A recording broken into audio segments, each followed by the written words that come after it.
Okay, guys, so my dog's a picky eater.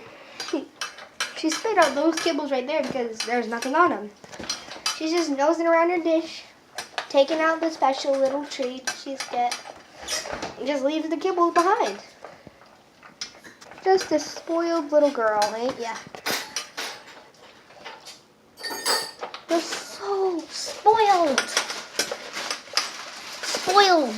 I tell you, spoiled. Look at this. 1, 2, 3, 4, 5, 6 kibbles she took and spit out. Such a picky little girl. Yet she's, yep, now she's eating the ones off the floor. Oh my goodness. And left 1 kibble in the dish. 1 little tiny kibble. Yeah. Prove to you, my dog's a picky eater. Yeah. Pets, am I right?